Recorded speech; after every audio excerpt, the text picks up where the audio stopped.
So A Course in Miracles, Workbook Lesson 133. This is a lesson about forgiveness. It's also a lesson about not casting your pearls upon swine. And it's a lesson about don't get engaged in an argument with a fool, because he'll beat you down to his level and destroy you with his own ignorance and stupidity. Remember, they're all fractures of ourselves. Ask yourself, why is it that I need to attract this into my life? And sometimes the messenger needs to come through to put through a very serious message. Well, Messenger Lou is going to do that right now. Everything you value is your obstacle to peace. Because everything you value, it's a thing, it's valueless. See what I did there? Play on words. Look how clever I am. Clever people argue that way. And unless you have that brain that works that way, be very careful to cast your pearls upon swine. Do not value what is valueless. Therefore, value nothing in this world. Now, you may stop and say, but I value my children or my spouse or my mother. What you value is the love of God you are. Recognizes the love of God they are. But you've mistaken it for mother, spouse, daughter, son, friend, as an object. The love I am recognizes the love you are. Love is the only value. But it's not a thing, and it's not an action, and it's not an activity. I can't make love. It's just preposterous. It's just sex. It could be intimate or not intimate. It could be bonking or intimate, but you can't make love. I can't love you. The love I am recognizes the love you are. When I say I value you, is the love I am is the value I am, and recognizes the value I am in you, which is our shared I amness as the Christ, as the Holy Son of God, as our shared essence with God. Sometimes in teaching, there is a benefit. Almost always, but if you're listening to the words that flow through you, particularly after you have gone through what seems to be theoretical and far from what the student has already learned, to bring him back to practical concerns. Because this world is filled with religious and spiritual mumbo jumbo. This too shall pass. It's an illusion. Yes, it appears so. But it's the truth hidden behind the illusion. Today, we will figure this out. We will not speak of lofty, spiritual, world-encompassing, religious concepts, ideas, but dwell instead on the benefits of transcendence to you. By the way, it's not exactly what the Course says. But Jesus spoke to me this morning and gave me permission to change his words ever so slightly. Just made that up. Christ mind speaking through me right now. You do not ask too much of life. You ask for too little. You ask for things, people, places, events, hoping that people, places, things, and events make you happy. You want the house, the car, the spouse, the child, another one, the dog, the cat, another car, another house, holiday house, another job, more money, more wealth. Why? Because what you want is the permanence, the perpetual permanence of peace, joy, happiness, love. Do you think those things bring it? I did. Oh God, won't you buy me a Mercedes-Benz? My friends all drive Porsches and I must make amends. That's it. That's what we do. We want, because we think it's going to make us happy. Take it from someone who wanted and achieved all his materialistic dreams by the time he was 29.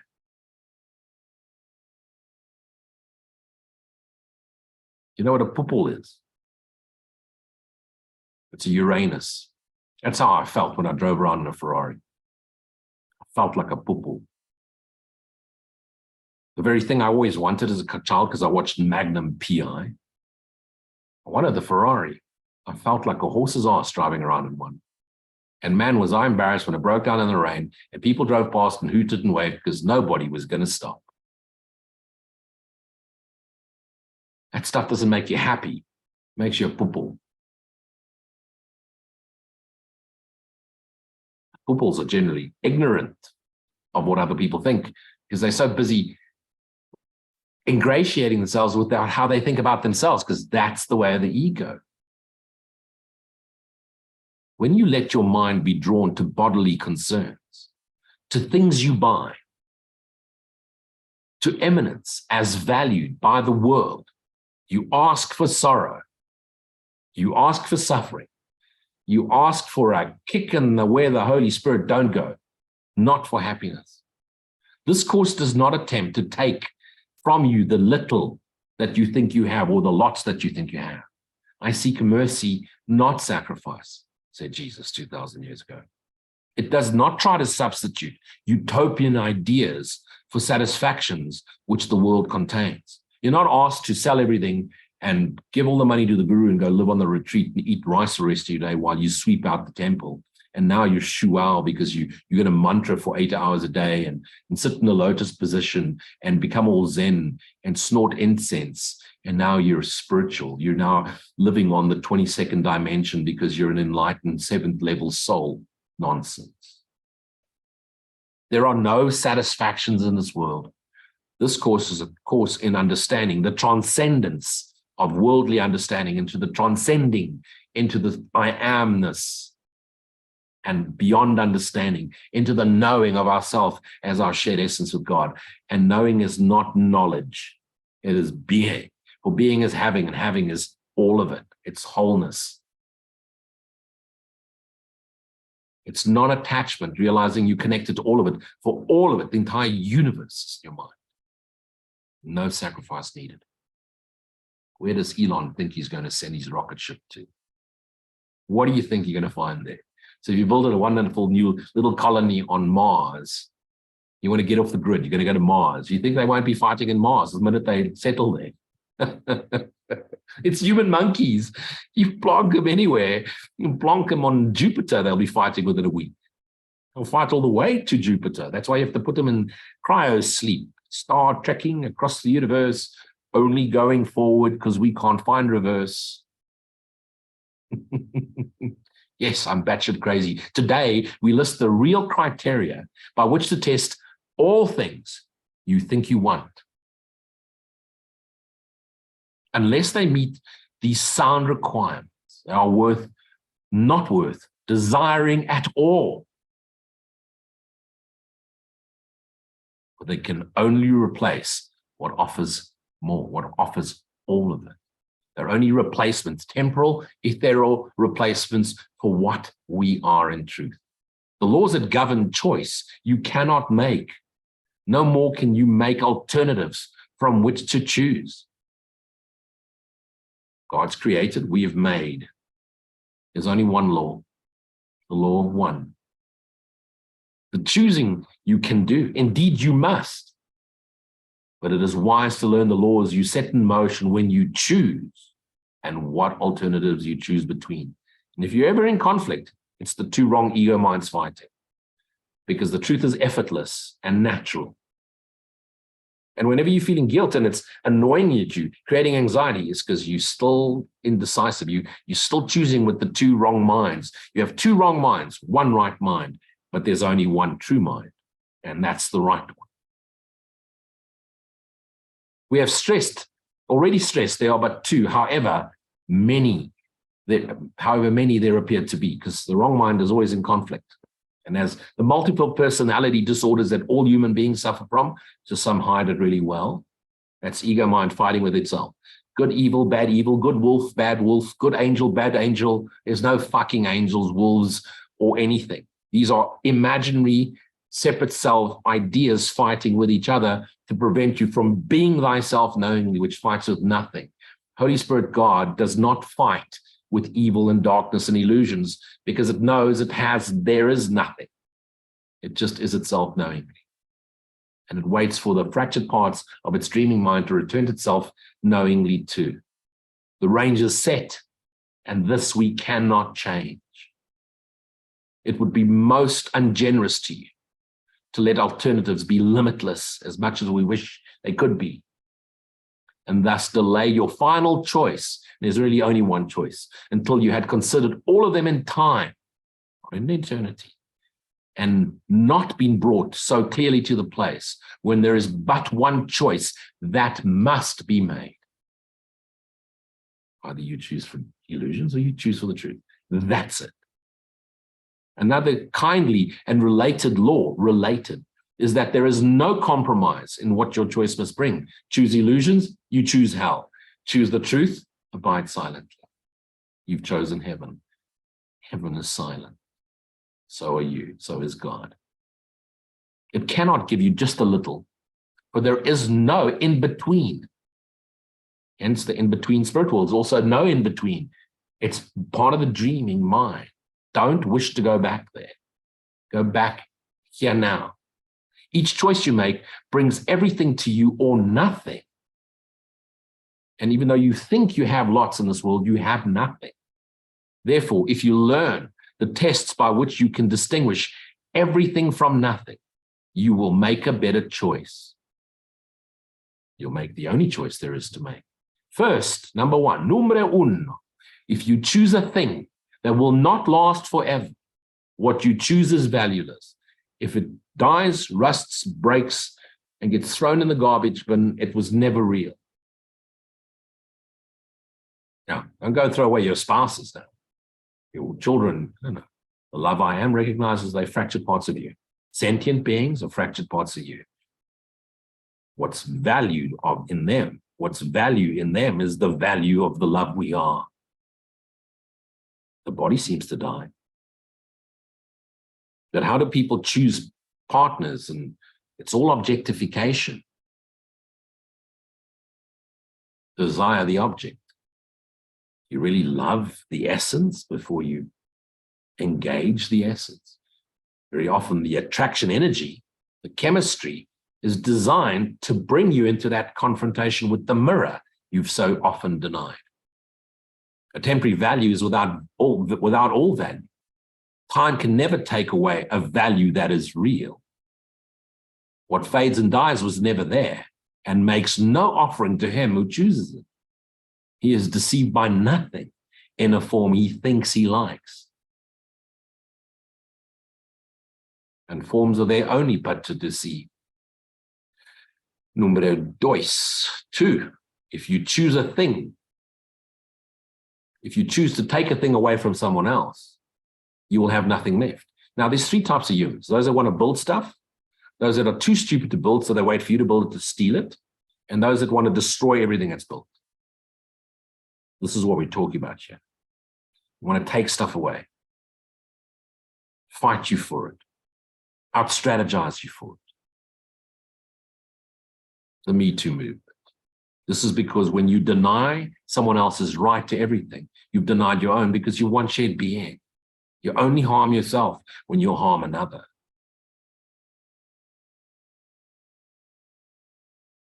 You will therefore not recognize the things you really have, denying they are there. Instead of being grateful for what you have, you keep wanting more. Who seeks to take away has been deceived by the illusion that loss can offer gain. Yet loss must offer loss and nothing more. Remember now when I read the third one, everything you want, people, places, things, events, because you think by getting the object, the activity, the event, the person, you'll be happy. What you really want is happiness. Ask God to know what happiness is. Don't ask him for happiness. Can't give you happiness. You are happiness. Ask him that you may recognize that you are, that you may clear the filters, that you realize what you are, that you may recognize you are his happiness. Your next consideration is number three, is one on which the others rest. Why is the choice you make of value to you? What attracts your mind to it? What purpose does it serve? Now, very often, you don't even understand what purpose it serves, but you're drawn to it. Because believe it or not, the script is written, and the lessons in being drawn to it, the job, the career, the person, the house, the whatever, the travel, go overseas, whatever the case may be, relocate. There's a call to do that. You don't know why. If you don't have an answer, go anyway. Do it. Play with it. But be vigilant that you realize what the lesson is. Here is the easiest of all to be deceived. But what the ego wants, it fails to recognize. Wants the Porsche, doesn't really want the Porsche. It wants to be happy. It thinks the Porsche is going to be happy, but Porsche is not going to make you happy. If you drive a Porsche in South Africa, you're going to be very unhappy because it's potholes everywhere. And Porsche runs on 21-inch low-profile tires, which means you'll leave the house 2 blocks later, you'll be replacing a 30,000 Rand mag, 130,000 Rand mag wheel. And you can't afford the petrol, never mind the Porsche payments. So you're going to hate the thing. It does not even tell the truth as it perceives it, for it needs to keep the halo, the illusion, which it uses to protect its goals from tarnish and from rust, that you may see how innocent it is. No illusion is innocent. It's deception. Yet its camouflage is a thin veneer, which could deceive but those who are contented to be deceived and feel good about how it makes their egoic identity feel. Its goals are obvious to anyone who cares to look for them. Here is deception doubled. For the one who is deceived will not perceive that he has merely failed to gain. You gained nothing. You just gained illusions, and now you're paying for it. He will believe that he has served the ego's hidden goals, not realizing at all that there's even an ego, because those that are deceived by it aren't even caught up in that concept. And some are very proud of their egos. I did it for my ego, you hear people say. My ego needed it. Oh, okay. And how does that make you feel? Yeah, take the pull. Yet though he tries to keep its halo clear within his vision, still must he perceive its tarnished edges and rusted core. Because you buy the thing hoping it's going to make you happy, and then it drives you mad. You get into a relationship hoping he's going to make you happy, and they drive you crazy. You have the kid because you love each other so much because you weren't enough for each other. You needed something else. And that child cries you to madness every night. And then turns into a 16-year-old little shit that drives you insane with questions. And then shag, marry, kill. It's all going to drive you nuts. His ineffectual mistakes appear as sins to ourselves because he looks upon the tarnish as his own and then feel guilty. And then how do I get rid of the guilt? You can't. You can't get rid of guilt. It's impossible to get rid of guilt. There's no guilt. That you have to recognize. Because he looks upon the tarnish as his own. The rust is a sign of deep unworthiness within himself. And then he's guilty over concepts which aren't real. And then he tries to get rid of the guilt by giving charity, but that pain stays there. He would still preserve the ego's goals and serve them as his own mistakes, makes no mistakes, according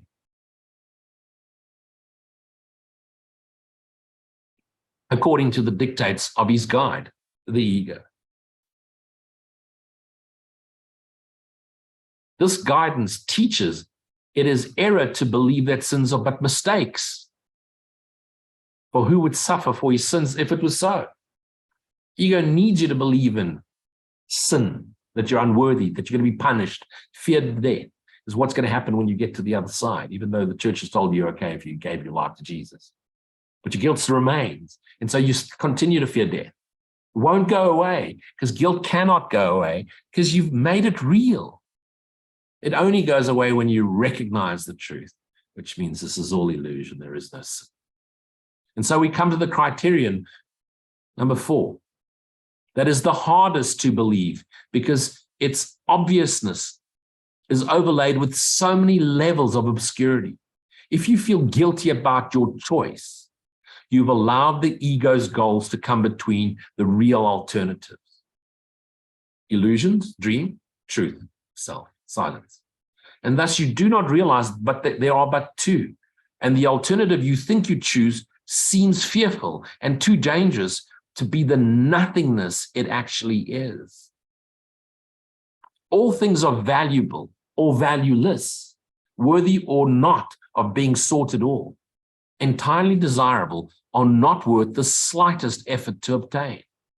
Choosing is easy just because of this. Complexity is nothing but an egoic screen of smoke, which hides the very simple fact that no decision can be difficult. If truth is true, how difficult can it be to follow the truth?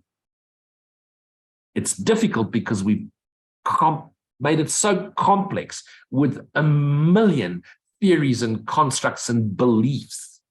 Don't listen, be still and know I am is the answer.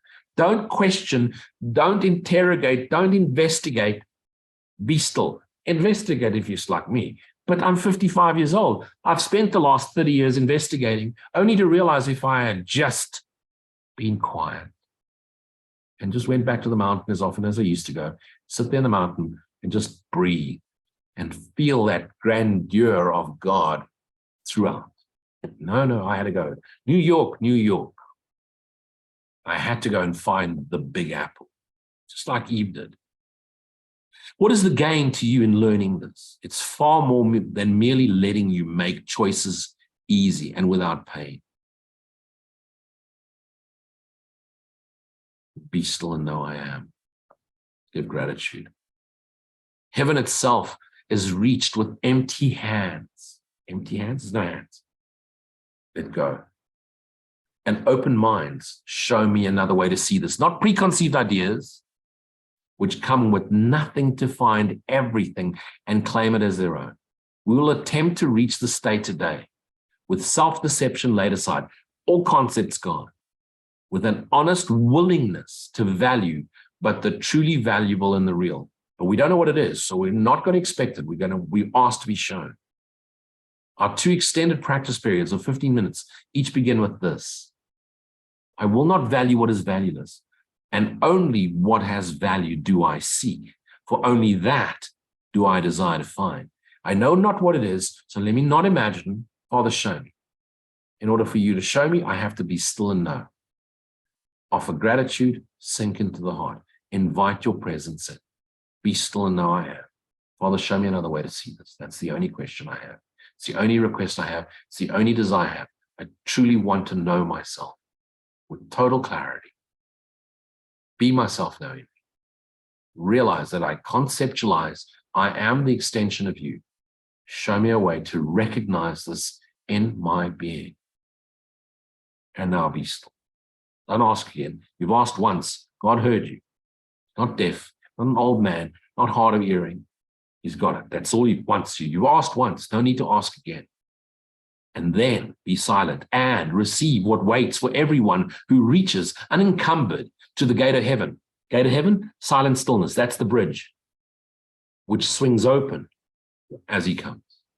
Should you begin to let yourself collect some needless burdens, thoughts, ideas, concepts, or believe you see some difficulty? This is so difficult. I'm so bored.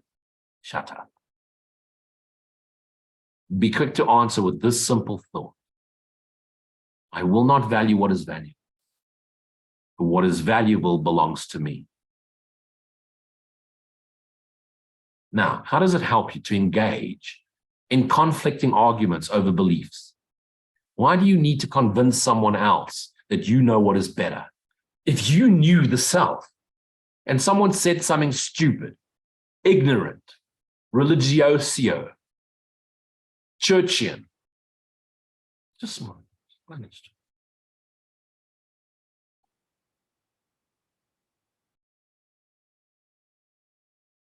If you don't like country music and you switch on the radio and there's only country music, what are you going to do? Most people search for another station. But unfortunately, you're down in Texas, so every radio station's got country music. What are you going to do? Switch the radio off. Holy Son of God. Switch it off. Be still. I am. Let the music of your soul lighten up your day. You don't need external stimuli. to be thyself knowingly. At some stage, the searching must stop. We're very lucky today. We don't have to read millions of books to figure it out. You can YouTube 15 minutes at a time, one after the next teacher. But at some stage, switch it off. Because even that, the ego captures, it becomes addiction. Can't wait to switch it on, listen to the next YouTube, next retreat, next book, next Guruji. Be by thyself. Take a deep breath right now. Inhale, exhale. No thoughts.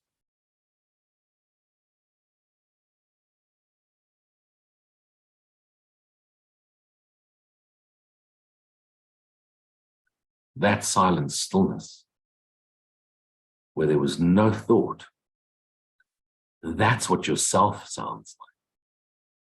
That's what God sounds like. And if you abide in that silent stillness, the essence of it permeates through it. Your awareness rises into awareness. Your ego consciousness diminishes, dissolves. Awareness rises, bubbles to the surface. You feel the joy of being. You know the peace of God as the self. And as it moves through you, here now, eternally, time stops, thought stops. Being is all there is. Being is having. Having is being. And that is the knowing of oneself. There's nothing more. Stop searching. That's you. Now, when you apply yourself, chop wood, fetch water, feed the kids, apply yourself with that knowing.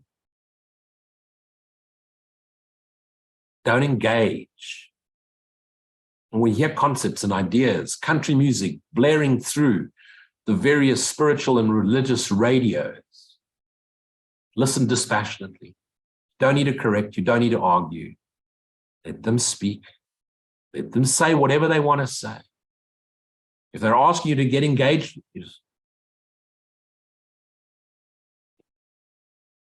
no thanks. If they insist, no thank you. If they're a pain in the ass, argo. Bless you.